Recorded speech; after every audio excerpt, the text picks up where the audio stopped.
comienza Mundo en Clave. Una mirada diferente sobre el escenario internacional. Con Hugo Gulman y Larry Levy. Mundo en Clave. En Radio Caput.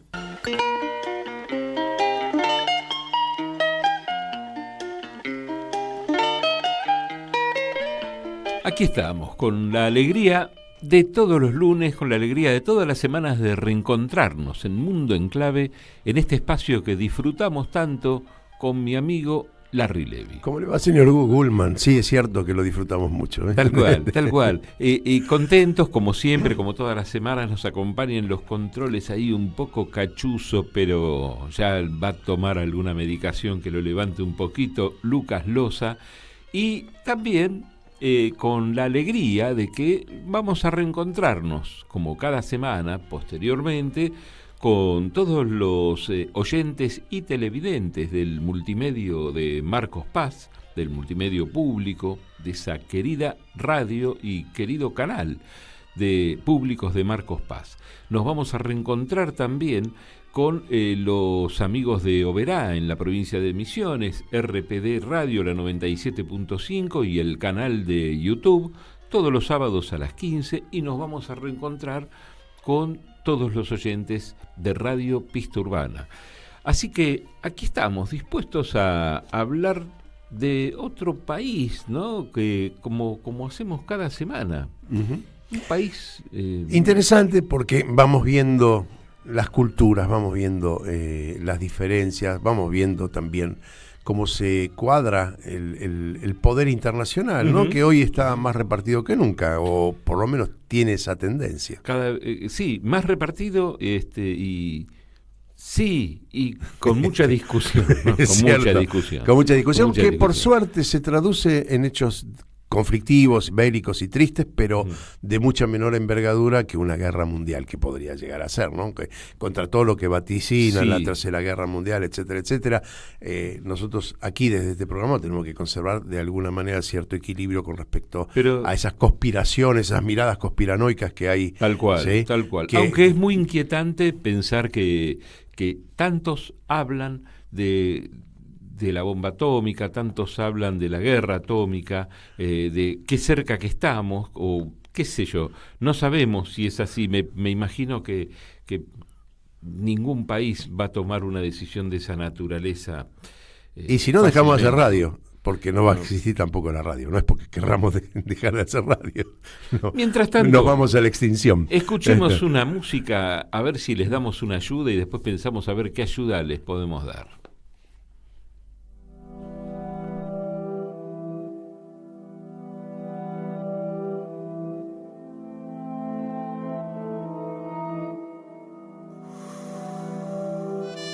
Listen to the wind that blows, quietness, and the elements that teach the humbleness. And there's nothing but peace. Out there, cold feet, warm feet, cold air, clean air, thoughts deep. The landscape full of snow, no concrete. Got the jungle it covered by a layer cotton wool steep.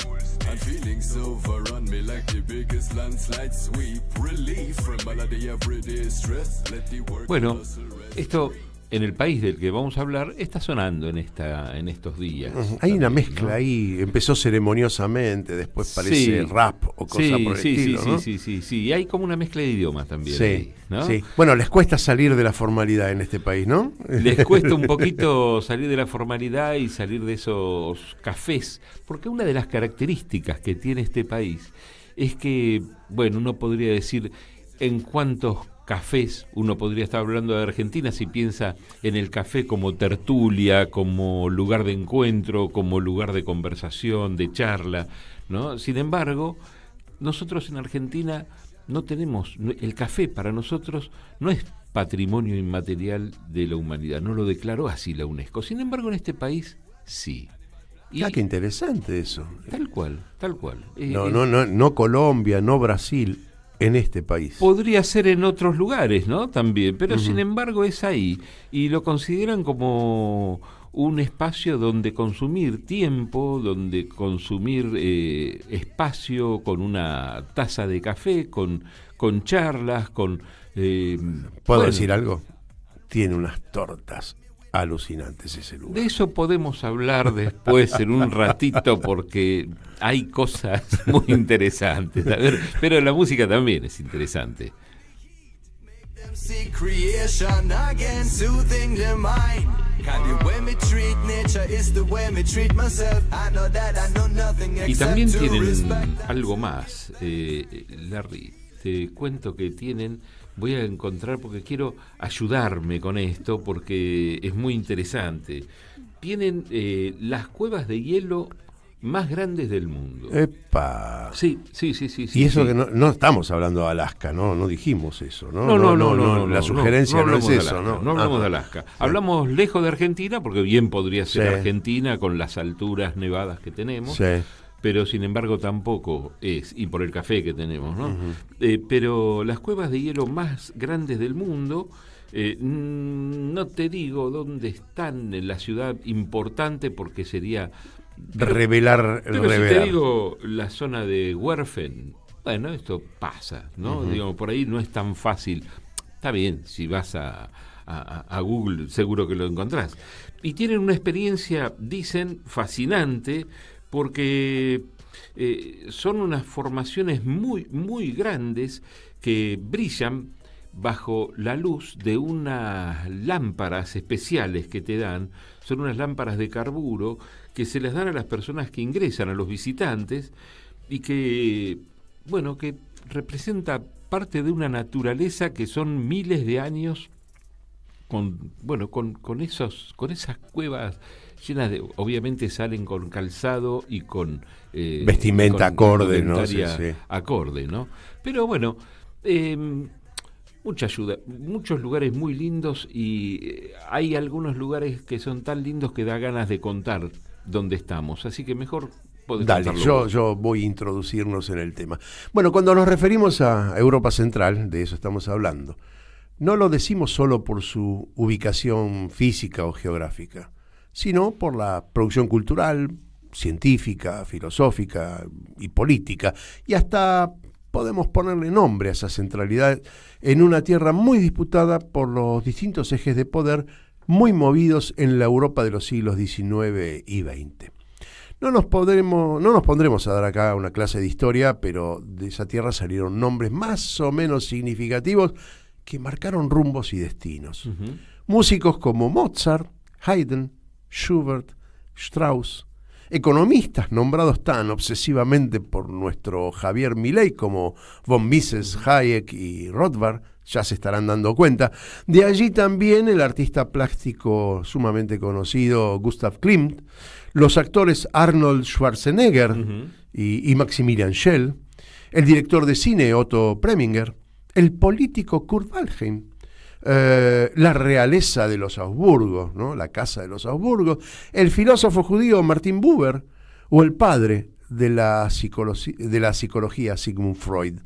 Mucho contenido, mucho talento, pero también de allí un artífice de la tragedia humana como Adolf Hitler, salido de esa geografía que dio forma a nuestro presente. No hace falta adivinar que estamos hablando de Austria, una geografía deseada, buscada y un escenario de bienestar poco frecuente en estos tiempos revueltos. La pregunta, que para muchos de nosotros tiene una respuesta clara, es si ese talento histórico, ese relieve cultural, aún sigue vigente o está en extinción. Mientras tanto, nosotros en América Latina aún buscamos una salida a la condena de galeotes de culturas pasadas o en decadencia. Just drop out of them rat trails, feeling so rooted, wild but silent, grateful and free. Is it reality or a daydream? Y bueno, para conversar de Austria nos hemos comunicado con Virginia Pérez Araoz. Ella es periodista, hace muchos años que vive allí, inclusive tiene la nacionalidad ya después de tantos años viviendo en ese país. Vive en una ciudad que se llama Getz, que es la segunda ciudad en importancia de Austria, y como siempre empezamos el diálogo conversando acerca de cómo está el país actualmente, ¿no? Cómo es el presente de Austria, tanto socialmente, económicamente, ¿no? Y bueno, vamos de entrada con esa mirada. En Austria en este momento es una situación que podemos describir como tensa. La tensión trata de ser explicada desde lo político, mostrando ciertos indicadores económicos que no son los indicadores que todo el mundo esperaba tener en un país donde el bienestar, el mercado laboral, el acceso a la salud y a la educación han sido siempre florecientes. Entonces trata de explicarse esta desaceleración post-pandemia de los últimos 2-3 años, de la desaceleración económica, desde el cuadro de composición social que tiene Austria en este momento, que es muy diferente del de los últimos 10 años. Virginia, influye mucho la rusofobia, es decir, el conflicto en Ucrania y la posición europea en general en contra de Rusia, ¿funciona también como excusa para los desaciertos económicos? No, y en este momento, al principio, se fue un posicionamiento al unísono, no había ningún partido, no había nadie que no estuviera a favor de Ucrania. Y en ese momento hubo carta blanca y alfombra roja para cualquier persona que quisiera salir de Ucrania. Entraban directamente con el pasaporte, transporte gratis, vivienda, acceso, se apoyó, pero a todos los niveles, municipal, provincial y nacional. Indiscutible el apoyo a Ucrania. Ahora, en esta nueva fase, y después de que viene durando tanto la guerra, se ha desacelerado y se han puesto algunas condiciones extra para los, no se les llama refugiados. Para los desplazados, para los desplazados. Desplazados, sí. Tienen un estatus y categoría distinta al de personas que pueden venir de Siria o de Afganistán, ¿sí? Que entran en un proceso y están totalmente distinto y mucho más desafortunado. En cambio, sectores... sí. Sí. No, redondear, perdón, pensé que habías terminado, redondear, seguí. En este momento y en el último año especialmente divide mucho más aguas el genocidio en Gaza, el problema palestino, ¿sí? Allí sí que no hay una opinión unificada de todos los sectores políticos y tampoco dentro de la población, no es tan claro. Estamos con Ucrania, pero en principio a nivel político sí con Israel, dividiendo aguas entre los partidos y en la población, bueno, aumenta otra perspectiva, la denuncia del genocidio, sí.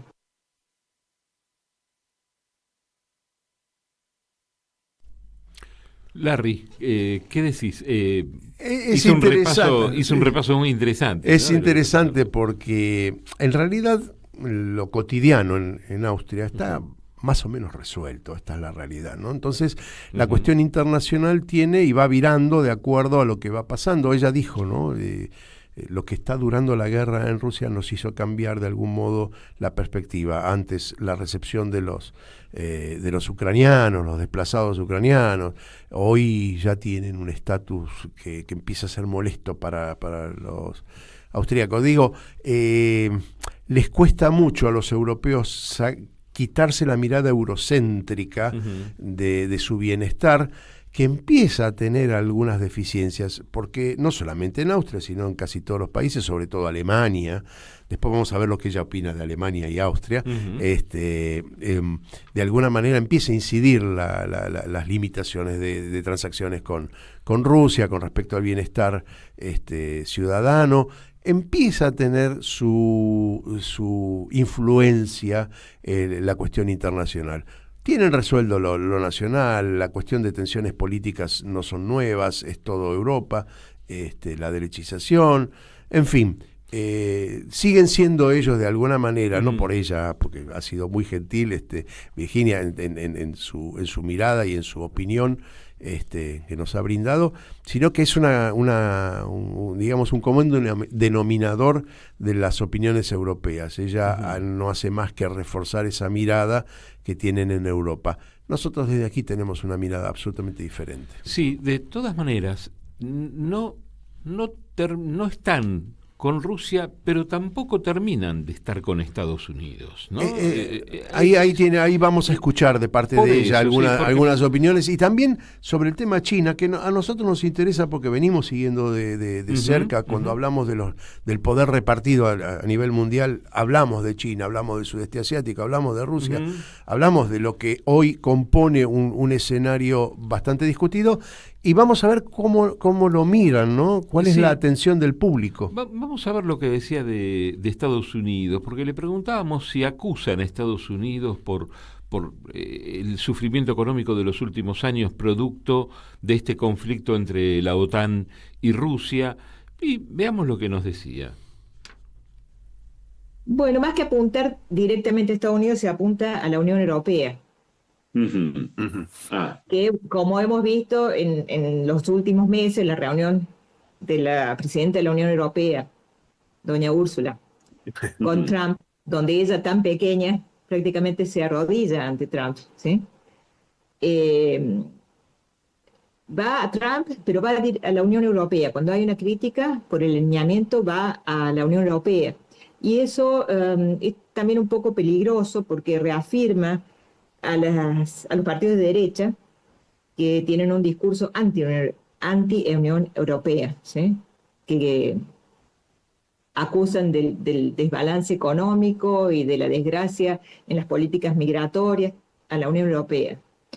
Entonces, si la Unión Europea tiene la culpa de que nosotros estemos envueltos en la guerra con Ucrania, es otro argumento más para fortalecer nacionalismos en contra de la visión de la Unión Europea. ¿Sí? Ahora, en cuanto a la política migratoria, da la impresión de que no hay una política unificada en la Unión Europea, ¿no? Cada país toma sus propias decisiones, algunos les dan una bienvenida mayor y otros un rechazo muy grande, ¿no?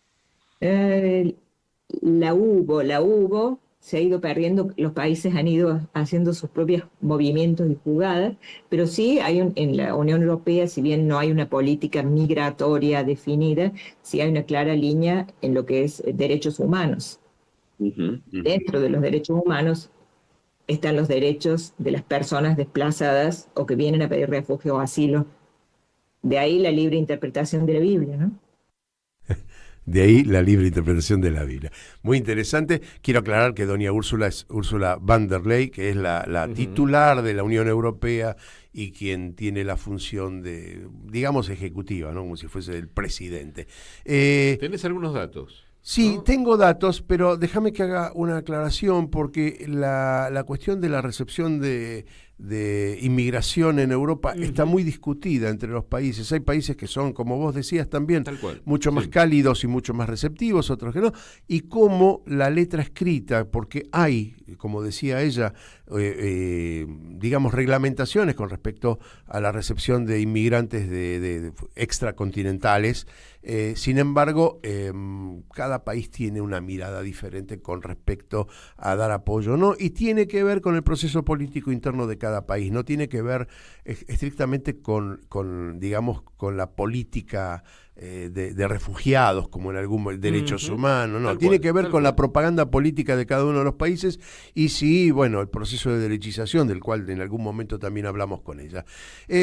Bueno, a ver, ubiquémonos donde estamos para saber un poco y poder comparar. Austria es un país que tiene una superficie muy pequeña, de 84.000 kilómetros cuadrados, cuando en la Argentina tenemos, sin la Antártida, 2.780.000 habitantes. Y aquí está la clave, ¿no? de las diferencias de producción, de de Producto Bruto. Son 9 millones de habitantes, mucho menos que la provincia de Buenos Aires, que son 17 millones. Nosotros somos 45, hoy 47, está ahí, tenemos que hacer el censo otra vez. El Producto Bruto de ellos se acerca a los 500.000 millones de dólares, nosotros estamos en 640.000 millones de dólares. Fíjate que la diferencia es muy poquito, pero la diferencia de habitantes es enorme. Totalmente. Entonces el Producto Bruto per cápita, yo siempre digo lo mismo, el Producto Bruto per cápita no es lo que percibe cada uno de nosotros o cada uno de los habitantes de un país, sino ese el total dividido, pero bueno, hay muchos que se llevan mucho más que esa parte, pero bueno, significativamente muy superior el PBI per cápita en Austria, que es de $53.000 al año, mientras que en Argentina rondamos los 14.200. También esto tiene una variable, porque el dólar tiene también diferencias sustanciales en la Argentina que es difícil calcular, ¿no? Está el dólar blue, el dólar oficial, el dólar MEC, el dólar qué sé yo. Bueno, más o menos eso, y también hay que comparar la deuda externa, ¿no? La deuda externa de Austria es 130.000 millones de dólares, lo que compromete en su PBI, la deuda externa, en el 27%, ¿sí? Nosotros tenemos una deuda externa, yo en este momento no la puedo calcular, yo tengo datos acá, pero son datos que realmente no son fiables, ¿no? Ni el Banco Central es fiable hoy para establecer nuestra deuda. Pero bueno, ronda los 250.000 millones de dólares, porque le debemos al FMI más o menos 60.000, 70.000, 80.000 creo, y el resto es deuda privada. Pero bueno, nos compromete en estos términos al 40% del Producto Bruto. Yo creo que es muchísimo más lo que debemos, ¿sí? En términos reales. Así que, de algún modo, el reflejo de dos países, uno con una estabilidad extraordinaria de muchísimos años. No hablamos a costa de qué, esto ya lo sabemos, Europa vivió a costa de sus posesiones extraterritoriales, ultramarinas, como suelen decir, pero bueno, es lo que hay, estas las comparaciones que podemos hacer. Y casi todos los países europeos también tienen esa enorme industria que representa el turismo, ¿no? Exactamente. Y justamente lo que tiene Austria es un turismo de sumo nivel, de mucho nivel, con el tema de tantos lugares para la práctica de esquí, deportes caros, deportes de invierno. Lo que tienen valores agregados muy, pero muy altos, ¿sí? Absolutamente. En relación a sus costos. Sí. Y lugares muy bonitos para visitar. Hablábamos, vamos antes del corte de y media, tenemos tiempo, porque otro de los temas que abordamos con ella es acerca del vínculo con los vecinos, y de alguna manera derivó también en otro tema que no tiene que ver, pero que se incluyó en la charla, que es la islamofobia. Quizás con el país limítrofe con el que en este momento hay más, pero no llega a ningún tipo de roce político, es con Hungría. El gobierno de Orbán no era de la simpatía del gobierno anterior, en ningún caso. De este nuevo gobierno de derecha, sí, en realidad Orbán es uno de los primeros presidentes que visitó oficialmente Austria después de las últimas elecciones. Allí sí puede haber, pero no llega a un conflicto político. Hay sí un estado de crítica permanente hacia ese gobierno antidemocrático, que es una crítica de la Unión Europea también, ¿sí? Hungría es un país que está bajo la lupa. Decime, previo a la guerra de Gaza, o mal llamada guerra, a la acción bélica de Israel en Gaza, al genocidio, ¿la islamofobia dominaba a la sociedad austríaca? Islamofobia.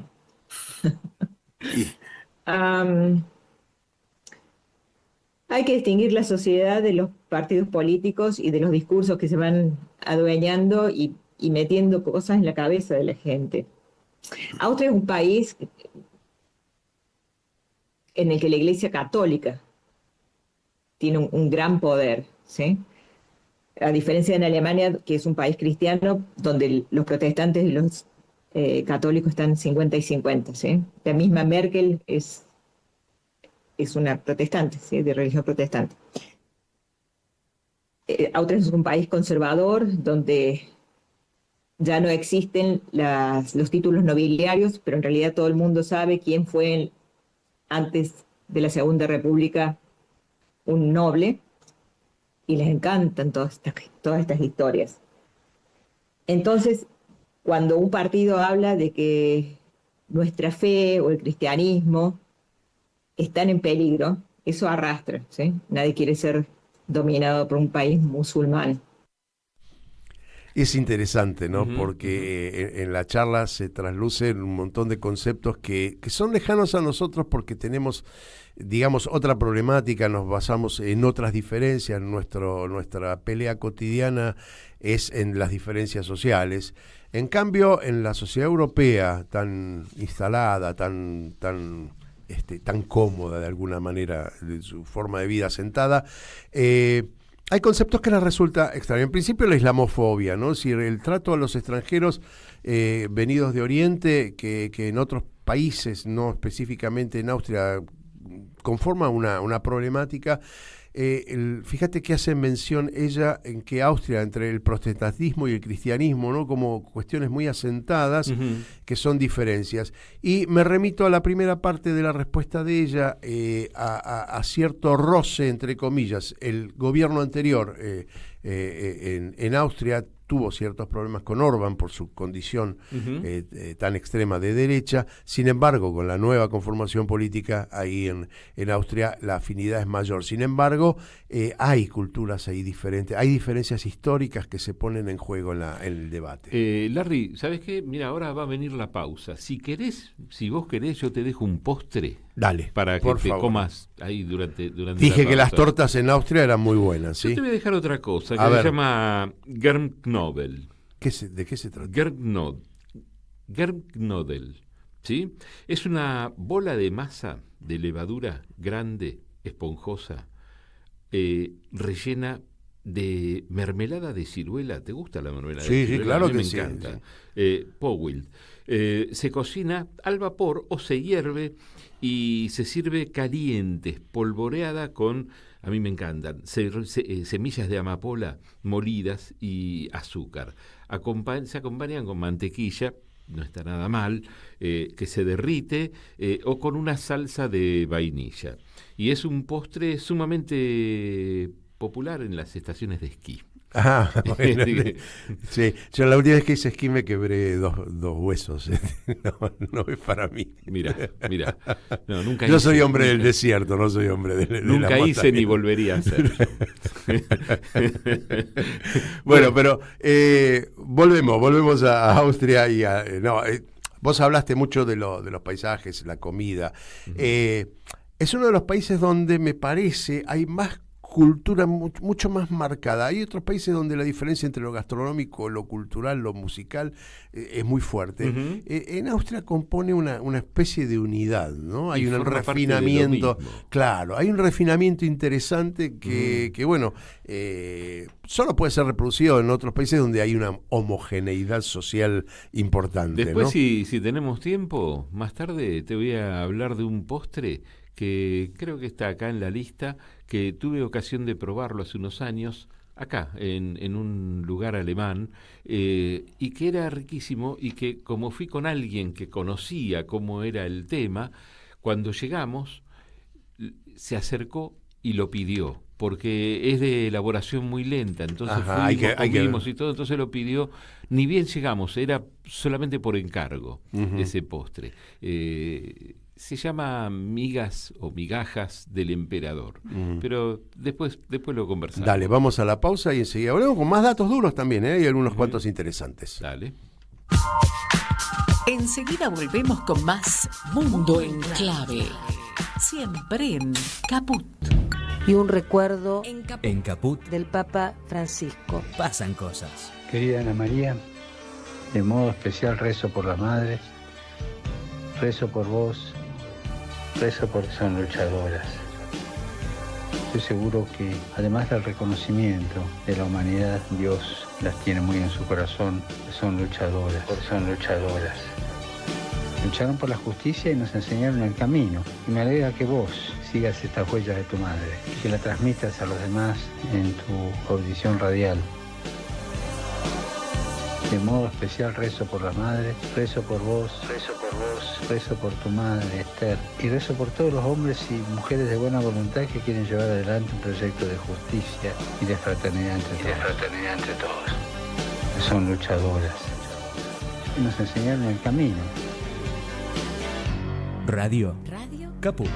Que Dios los bendiga a todos. Esas cosas. ¡Ah, sí! Si quieres ver un paraíso, solo mira a tu alrededor y velo. Radio Caput. Desde el lugar de las utopías. En Caput nada más y nada menos que Víctor Heredia. pasan cosas. Vos lo llamás y decís, ¿a qué hora es? No te preguntan ni sonidos, ni carpas, si estamos abajo de la lluvia. Y eso es una cualidad, me parece, que hace a que él sea el poeta que es. Porque tiene ese corazón de ir al lugar donde se lo necesita. Porque para la gente no se olvida nunca más que él fue. A mí la música me parece que las canciones son para decir algo, Te canta para afuera, para que el otro se entere de lo que vos pensás y lo que vos sentís. Y es para eso, las canciones son para eso. Cuando hice Todavía Cantamos, la hice en referencia concretamente a la lucha de madres, a lo que pasó en mi casa. Y escribí eso para mí. De pronto fue una canción de todos. Radio Caput. El poeta es eterno. Esas cosas. Seguimos con otra vuelta al mundo en clave. En Caput damos la bienvenida a nuestra compañera Estela Caloni. pasan cosas. Yo tengo un faro que se llama Radio Caput. Hay un vigía del sur y otro vigía del sur ahí y otros vigías del sur que nosotros tenemos que ver cuando nos llega el temporal, la nieve. Tenemos que mirarlo todo, porque estamos preparados para mirarlo todo. Estamos luchando desde hace mucho tiempo por la verdad histórica. Radio Caput. Que es sobre la única cosa en que se puede edificar un país independiente y real. Esas cosas. Seguimos con otra vuelta al mundo en clave.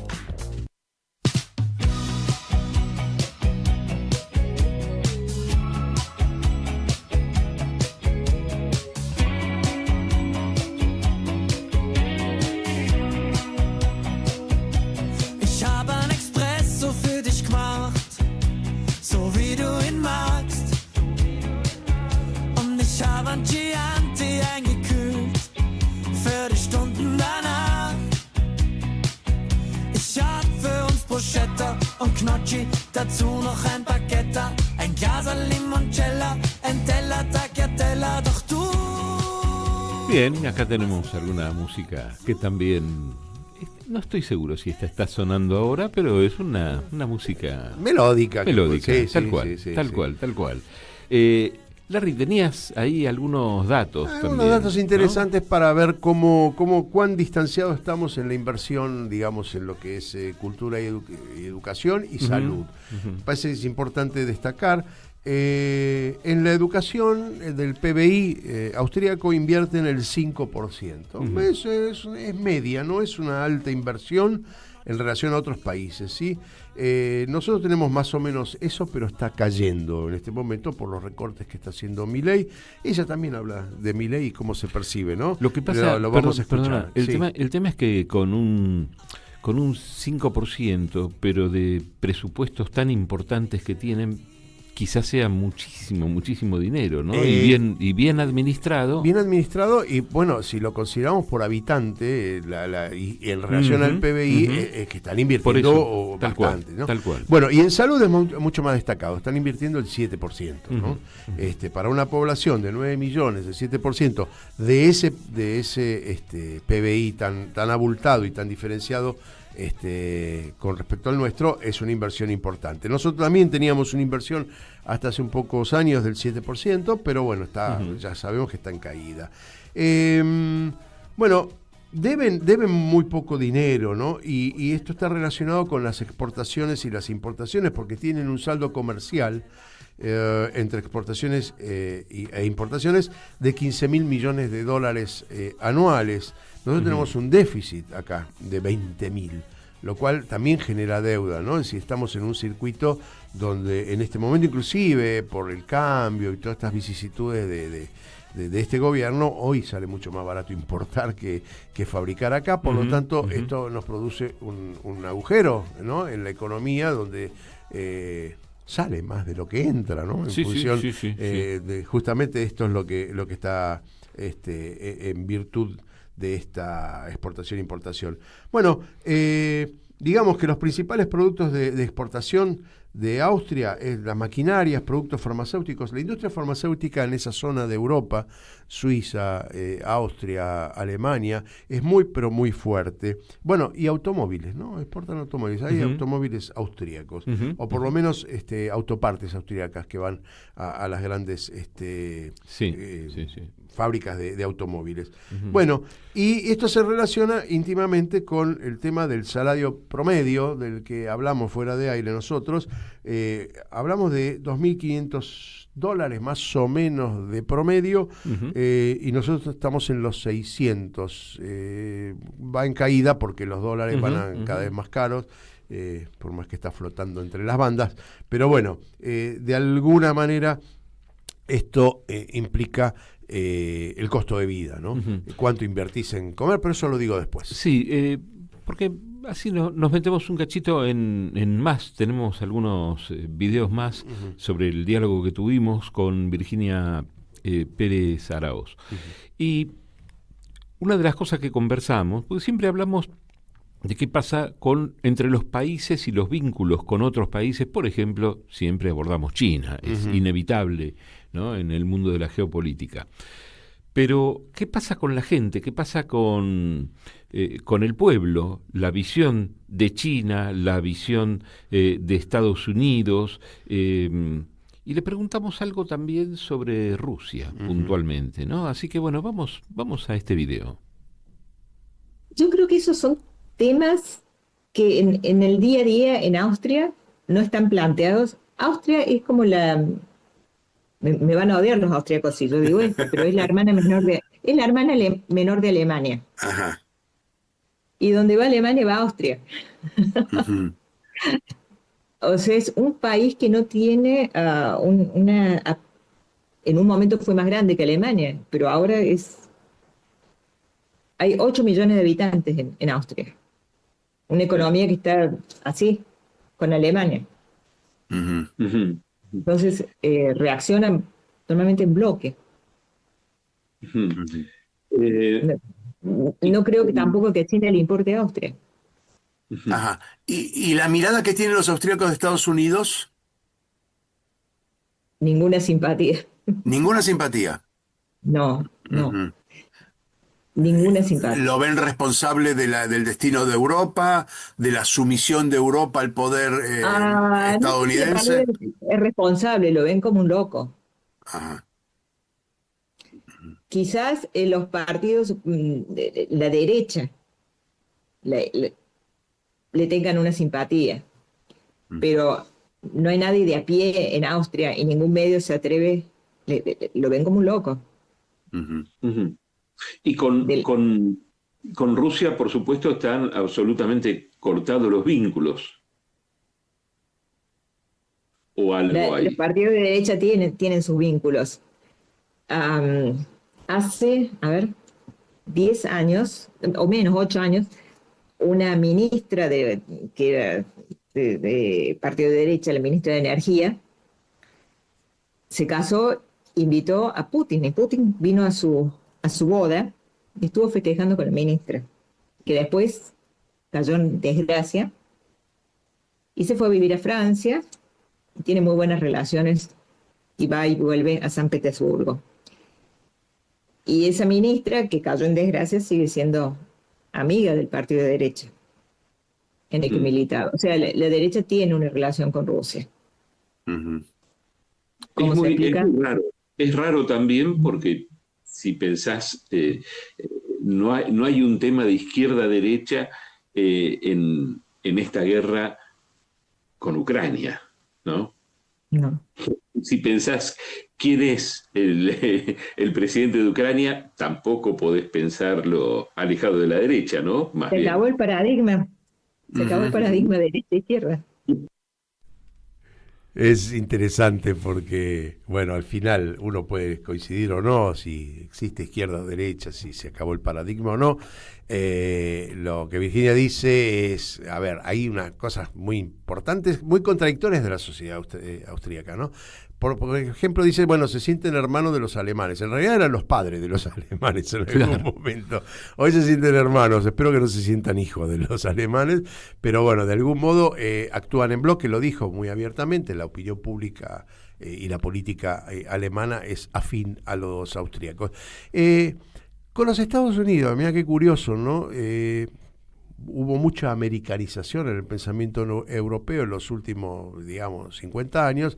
Sin embargo, bueno, hay un odio subyacente en la sociedad austríaca con respecto a los norteamericanos, a los estadounidenses, y lo ven a Trump como lo vemos nosotros, un loco, pero un loco peligroso, digo yo, ¿no?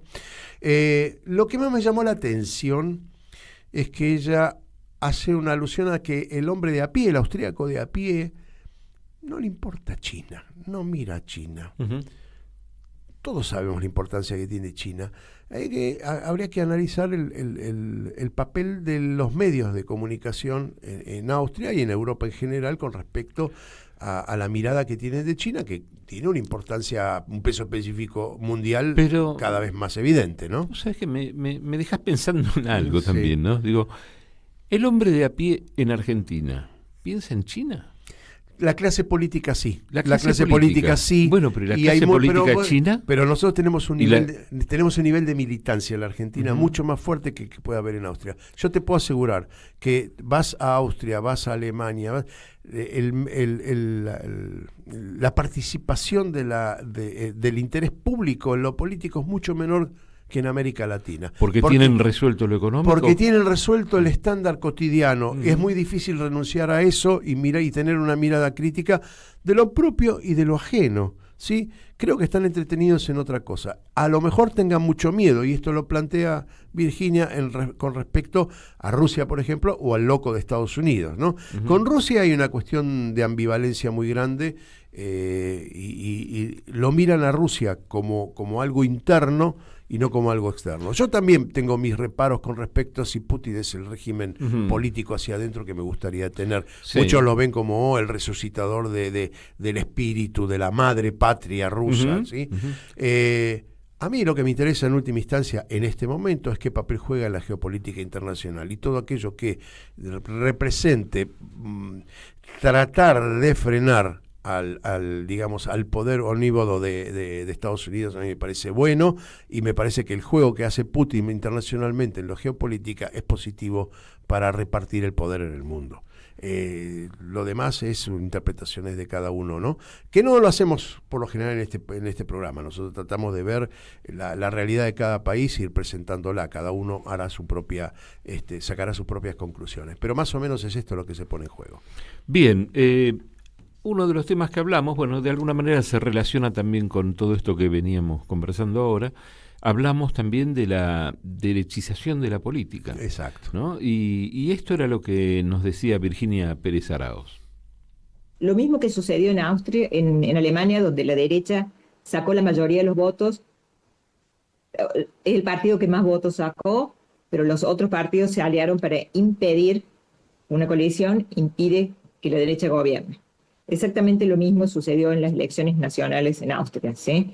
Hay una coalición de 3 partidos que no deberían tener mucho que ver entre ellos, porque unos son los socialistas, los otros son liberales de centro derecha, ¿sí? Y los 2 partidos liberales de centro derecha más los socialistas, como puede eso, prendido con alfileres, gobernar, pero así es como se está gobernando los 2 países. Coaliciones de partidos que no deberían poder gobernar juntos para impedir que la extrema derecha llegue al poder. Pero la extrema derecha crece con un discurso populista y va ocupando espacio, ¿sí? En ese discurso político se viene una crisis económica terrible, nadie va a tener trabajo, el sistema de salud se va a caer, y Islam va a conquistar Europa Central. ¿Esa es la visión que tiene un ciudadano medio de austríaco? Esta apocalipsis no es la de medio, pero es la apocalipsis que comunica la extrema derecha. Es interesante, ¿no? Como a la derecha le cuesta mucho menos tirar mensajes que prendan en la población. Tienen un discurso y unas consignas muy fáciles de... Y una red de amplificación enorme, poderosa, enorme. ¿no? Por eso siempre decimos que bueno, el mundo está gobernado ya no las grandes potencias, sino los grandes capitales reunidos en fondos de inversión que constituyen, a mi criterio, esto me hago cargo, de un gobierno, una especie de gobierno supranacional, ¿no? A través de los fondos de inversión. Pero bueno, Larry, sí. yo te prometí algo y te lo quiero cumplir, ¿no? Porque se llama Kaiserschmarrn y es un postre. Kaiser, bueno, puede ser que tenga que ver Kaiser como emperador. Migas del emperador o migajas del emperador era la traducción acá, recuerdo, ¿no? Y es un postre sumamente popular, consumido a veces como una comida en sí mismo, ¿no? Y es una especie de tortilla dulce, muy esponjosa, muy desmenuzada y caramelizada, ¿no? A la que se le agregan pasas de uvas y algunas otras cosas, ¿no? Y se le espolvorea azúcar glaseada y va acompañado por compotas de manzanas o ciruelas. Yo recuerdo haberlo comido con frambuesas y, bueno, una cosa... bueno, acá dice...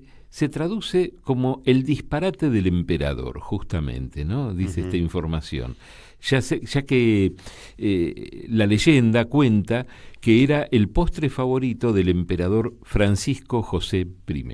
Ahí tenés las migajas o las locuras del emperador. Bueno... ¿Te cuento cuánto cuesta vivir? Contame y después relajamos con música. Dale. Bueno, a ver, hay una desocupación, para ir ubicándonos en el tema trabajo, costo de vida, etcétera, etcétera. Hay una desocupación del 4,5%, que más o menos es el promedio de Europa, ¿no? Entre el 3 y el 4 y el 5%. Son desocupaciones muy residuales, muy poco significativas. Nosotros ya llegamos al 8 y yo creo que hasta fin de año vamos a llegar al 10. El kilo de pan, ¿viste? Vamos con la comida básica, lo que come cada familia. Bueno, el kilo de pan cuesta el doble que acá, ¿sí? Si acá está más o menos... $1.20, allá está $2.50. El kilo de harina está el doble, un cuarto más, el 50% más.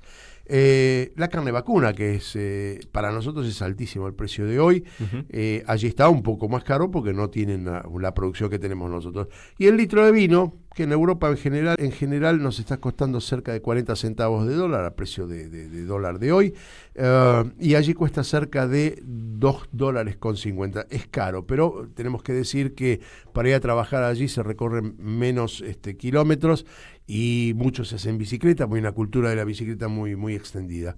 La Coca-Cola, la gaseosa, sí, la latita de gaseosa, está también el 50% más que acá. Y el índice Big Mac, aquí sí hay Big Mac, no es los países asiáticos, está $1 más caro que acá. No es tanto lo que está allá. Bueno, el precio del agua, el salario promedio, a mí lo que me interesa saber es cuánto invierte, por ejemplo, un austríaco de su salario para comer, y en realidad invierte el 25%, queda un 75% para servicios, etcétera, etcétera, y después capacidad de ahorro. En Europa es fuerte la capacidad de ahorro. Nosotros estamos invirtiendo 50-60% del salario promedio para comer, y después vienen los gastos de servicios, que son caros a proporción. Son mucho más baratos que en Europa, pero muy caros en función del salario promedio aquí, ¿no? Vos sabés que hablabas de la cultura del vino y han tenido allí en Austria un escándalo muy grande relacionado con el vino en el año 1985. Ellos, obviamente producen vinos de muy buena calidad, y en el año 1985 hubo con el vino blanco un tema porque la industria tuvo un golpe tremendo, ya que en algunas empresas hubo un problema de ¿cómo sería la palabra? Bueno, de contaminación de sí, la materia prima. Pero no fue exactamente contaminación, sino que fueron productos que le introdujeron como para hacerlo con más cuerpo, para hacerlo un poco más dulce, pero algunos productos que cuando se descubrió generó una caída muy fuerte, no solo de la venta local, sino también de las exportaciones. Y tuvieron una caída enorme y acudieron después, lograron recuperarlo, porque acudieron a una cantidad de normas y diferentes leyes que empezaron a regular y a controlar con mucha mayor eficiencia y lograron recuperar también no solamente las ventas, el prestigio, ¿no? Pero pasan cosas en todas partes, ¿no? Bueno, ¿y qué tenés de música para ir matizando? Y de música te puedo ofrecer, mira, te lo voy a tener que leer, Larry, porque es un Geusserer Hillerband Trio, es el grupo que vamos a escuchar, y se llama In der Hagstube. Ahí lo tenés.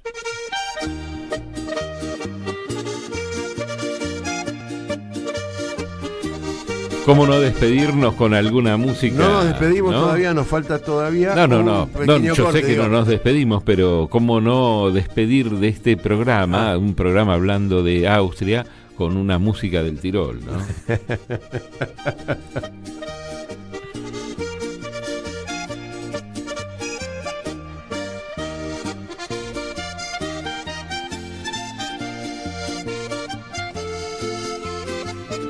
Es linda. Sí, es simpática, linda, por lo menos es sí. simpática.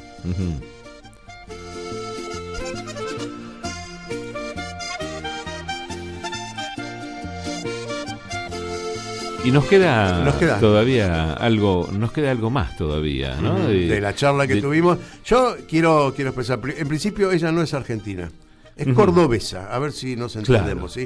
Es de la República de Córdoba. Sí, bueno, sí.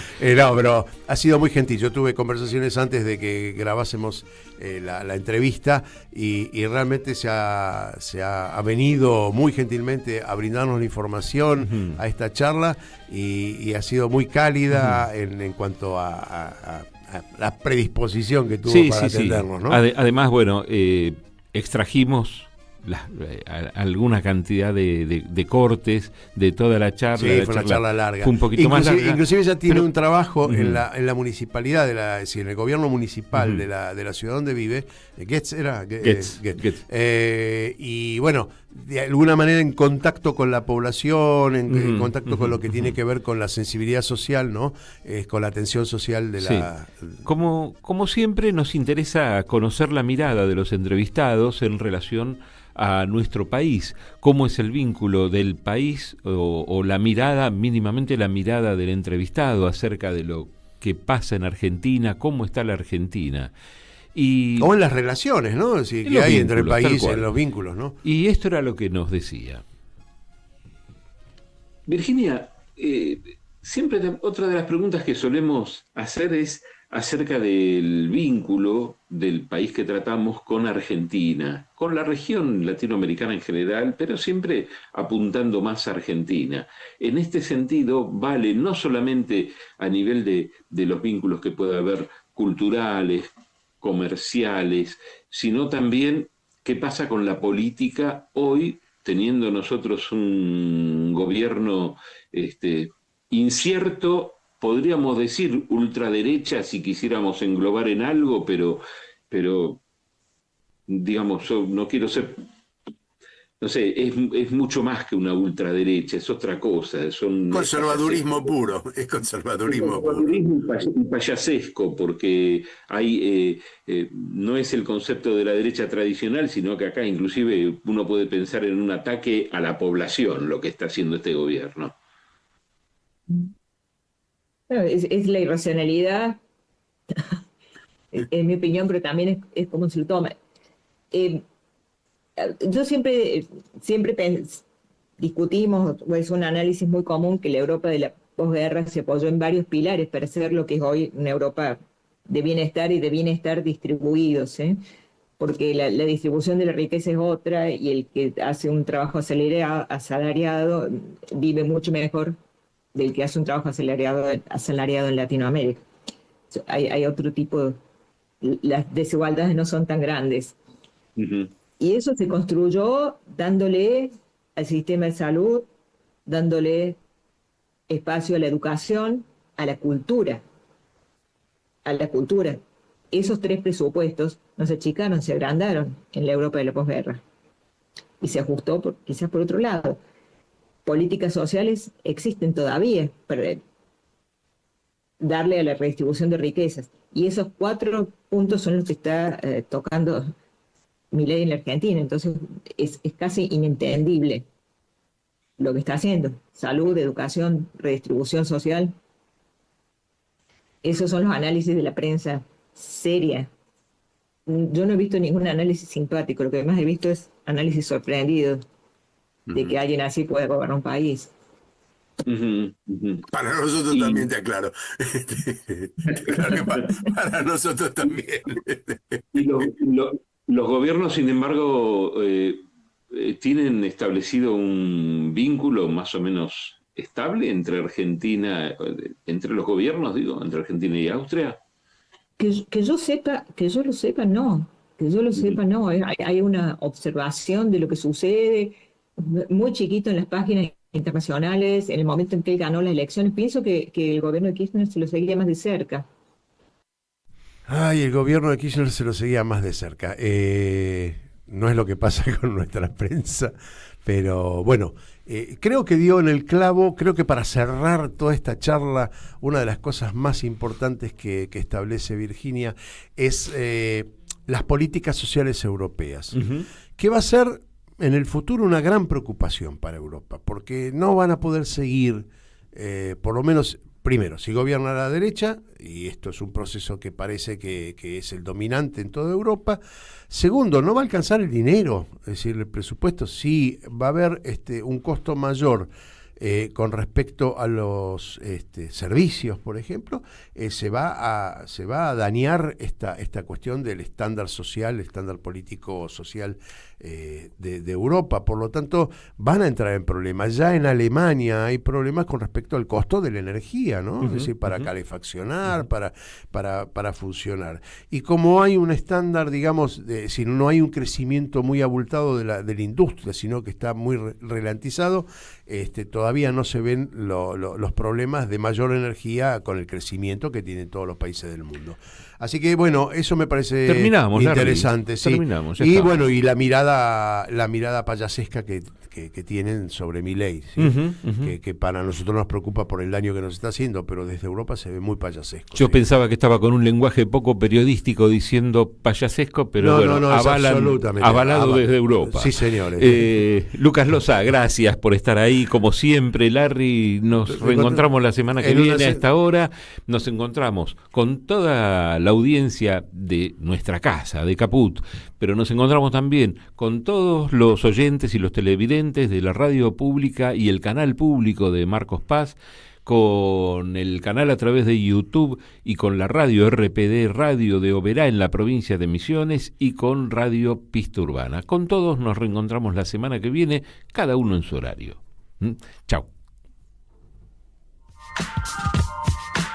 Aquí termina otra edición de Mundo en Clave. En Caput, el expresidente de Uruguay, José Pepe Mujica.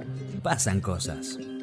Es un momento de cooperar, de juntarse, de aguantar la solidaridad. Lógicamente, cuando las papas queman, los hombros más fuertes den una mano a los más débiles. La solidaridad no es una cuestión de limosna espontánea. La solidaridad tiene que ser una política en este momento. Es momento de cooperar y creo que hay que llamar a que los hombros más fuertes den una mano a los más débiles. Radio Caput. Se tendrían que sentir orgullosos de poder contribuir. Esas cosas. En Caput había un viejo. Pasan cosas. Dice así: yo no tengo un amor.